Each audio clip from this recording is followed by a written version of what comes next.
लाईव्हच्या साहाय्याने स्वतः आवर्जून इथे उपस्थिती दर्शवत असताना पाटणोली गावातील पाठीराखी आपल्याला पाहायला मिळतात.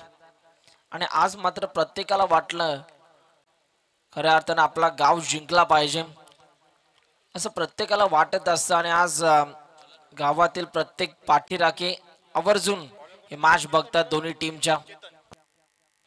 केतन आला,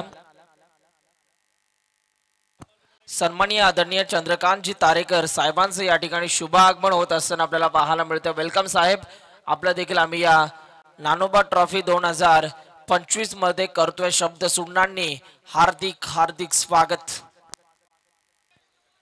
6 बॉल आणि विजयासाठी 6 धावांची गरज.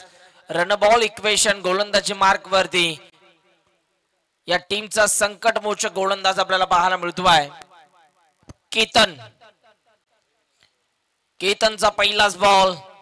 चांगला बॉल जरूर आपल्याला पाहायला मिळाला, परंतु त्या रिझर्व मध्ये फिल्डर होते. एक धाव कंप्लीट केली जाते आणि आता एकाच धावेवरती संयम दाखवावा लागतोय. डॉट बॉल येणं गरजेचं. डॉट बॉल आले तर मॅच मध्ये ट्विस्ट निर्माण होणार. डॉट बॉल हाताळणं गरजेचं आहे गोलंदाजी करणाऱ्या टीम साठी. आणि ते डॉट बॉल इथून मात्र येतील का केतनच्या माध्यमातून. फटका फसलाय, बॉल हवेत. इथे घडतंय काय? 1 2 3 क्षेत्ररक्षक बॉलच्या मागे धावत होते, परंतु या वेळेला कॅच देखील ड्रॉप होत असताना आपल्याला पाहायला मिळाली. प्रयत्नच दाखवला नाही कॅच पकडण्याचा आणि तिथे मात्र बॉल जमिनीला धारण होत असताना आपल्याला पाहायला मिळाला. आणि इथे मात्र बॅट्समन देखील धावचित बाद होत असताना आपल्याला बघायला मिळतोय. बॅट्समन जरूर बाद झाला. आता समीकरण आलं, येणारे बॉल 4 आणि विजयासाठी 4 धावांची गरज आहे. 4 चेंडू मध्ये 4 धावांची गरज. नवीन फलंदाज संदीप म्हात्रे मैदानाच्या आतमध्ये.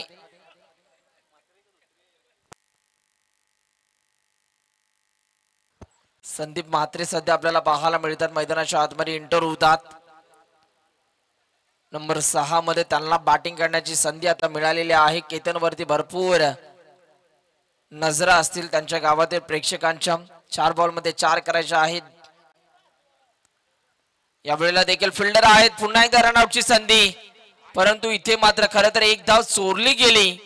फिल्डरच्या डोळ्यासमोरून इथे मात्र ही एक धाव चोरली जातीये. एक धाव आपल्याला पाहायला मिळाली. या बॉलचा जर का आपण बघितलं तर ऍक्शन रिप्ले देखील आपल्याला पाहायला मिळतो. एकवेरा इव्हेंट यांच्या माध्यमातून आता 3 बॉल मध्ये 3 करायचे आहेत. कंपल्सरी ड्रेसिंग आणि कंपल्सरी चेसिंग हा स्पर्धेचा नियम. विजयासाठी 3 धावा तुम्हाला पूर्ण कराव्याच लागतील. बॉल हवेत, कॅच होईल का? पकडला जातोय चेल. विकेटचं प्रात्यक्षिक, आणखीन एक विकेट गॉन. धक्का क्रमांक 5वा. बॅट्समन होतोय बाद. आता या मॅच मध्ये रंगतदारपणा वाढलेला आहे. येणारे बॉल शिल्लक आहेत 2 आणि धावा करायच्या आहेत विजयासाठी 3.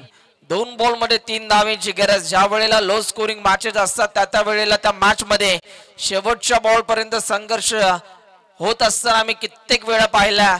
आणि याही मॅच मध्ये शेवटच्या बॉल पर्यंत ही मॅच जाईल का हे देखील बघायचं. 2 बॉल मध्ये विजयासाठी 3 धावांची गरज आहे. 2 चेंडू 3 धावा, 3 धावा 2 चेंडू. हा बॉल या मॅचचा महत्वपूर्ण बॉल आपल्याला पाहायला मिळणाऱ्या. मी सुरुवातीलाच विचार केला, मी सांगितलं या गोलंदाजाला की खऱ्या अर्थानं हा संकटमोचक गोलंदाज याचा आम्ही उल्लेख जरूर केला. आणि इथे मात्र आपल्या संघाला आता हळूहळू संकटातून बाहेर काढण्याचं काम तो सध्या करतोय. जबरदस्त गोलंदाजी आतापर्यंत केतनने दाखवलेली आहे. आणि या मॅच मध्ये आता पाहूया तो आता या 3 धावा डिफेंड करेल का. 2 बॉल बाकी आहेत आणि 2 बॉल मध्ये 3 धावांची गरज आहे. 2 चेंडू 3 धावा. काटी की टक्कर, रोमहर्षक मुकाबला आपल्याला पाहायला मिळतोय. गोलंदाज निघाला राऊंड विकेटनं. यावेळेला फटका अप्रतिम आहे. दुर्वानु क्षेत्ररक्षक बॉलच्या मागे धावतात. 1 धाव कंप्लीट. दुसऱ्या धावेचा प्रयत्न तुतुमे जरूर झालाय. मॅच मध्ये ट्विस्ट. 1 बॉल आणि विजयासाठी 2 धावेची गरज. कंपल्सरी चेस हा स्पर्धेचा नियम. कुठे होता सामना आणि कुठे आलाय 6 बॉल मध्ये 6 करायच्या होत्या. आता शेवटच्या बॉल पर्यंत हे मॅच आलेली आहे. 1 बॉल मध्ये आता 2 धावांची गरज. दिलो की धडकने तेज करने वाला मुकाबला, हृदयाची ठोके वाढवणारा सामना, रोमहर्षक मुकाबला आपल्याला पाहायला मिळतोय. 1 बॉल आणि विजयासाठी 2 धावांची गरज. 6 बॉल मध्ये 1 धाव न निघणं म्हणजे क्रिकेट आणि एका बॉल मध्ये 6 धावा निघणं म्हणजे क्रिकेट. आणि या मॅच मध्ये आता काय करणार? 1 बॉल मध्ये 2 धावांची गरज.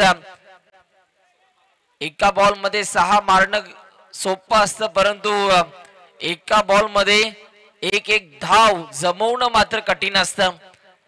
आता पाहूया या 2 धावा इथून मात्र कंप्लीट केल्या जातील का?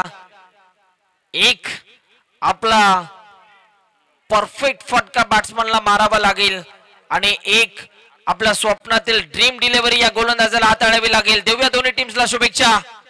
1 बॉल मध्ये 2 धावेची गरज. 1 धाव कंप्लीट होतीये. दुसऱ्या धावेचा देखील प्रयत्न दाखवला आणि दुसरी धाव घेत असताना बॅट्समन थोडासा कमी पडला. रनआउटच्या माध्यमातून विकेट आपण बघतोय आणि सामना जिंकला. अभिनंदन अभिनंदन अभिनंदन. वेल प्लेड. पाटील 11 पाटणोली या संघानं 6 बॉल मध्ये 6 धावांची गरज असताना केतन केला कारनामा आणि इथे मात्र या धावा डिफेंड केल्यात. अभिनंदन. वेल प्लेड केतन. वेल बॉलिंग परफॉर्मन्स बाय केतन. एकदा केतनची बॉलिंग आवडली असेल तर एकदा जोरदार टाळ्या व्हायला काही हरकत नाहीये. जबरदस्त गोलंदाजी, काय गोलंदाजी आपल्याला पाहायला मिळाली. हा एक अनोखा विक्रम या स्पर्धेच्या अनुषंगाने घडला जातोय. 6 बॉल मध्ये 6 धावा डिफेंड झाल्या आणि या मॅच मधून पराभूत व्हावं लागलं कुंडे बहाळ या संघाला. आणि याही मॅचचा मॅन ऑफ द मॅच ठरला नो डाऊट. अक्षरशः हे तर नाव सांगण्याची गरजच नाहीये, कारण सर्वांनाच माहिती आहे या मॅचचा मॅन ऑफ द मॅच ज्यानं गोलंदाजी करत असताना 5 धावा खर्च करून 1 विकेट मिळवली आणि 6 बॉल मध्ये 6 धावांची गरज असताना त्या धावा डिफेंड केल्या. तोच ठरला या मॅचचा man of the match. Mister Ketan यायचं आहे व्यासपीठावरती.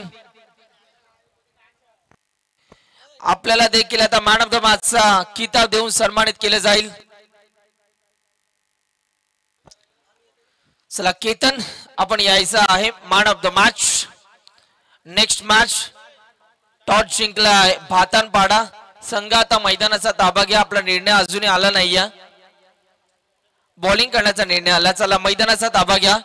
नेक्स्ट मॅच ज्या पद्धतीने स्टार्ट होईल, कमेंट बॉक्स मध्ये सकाळपासून ज्यांचं खरं तर खूप चांगलं समालोचन आपल्याला ऐकायला मिळतं.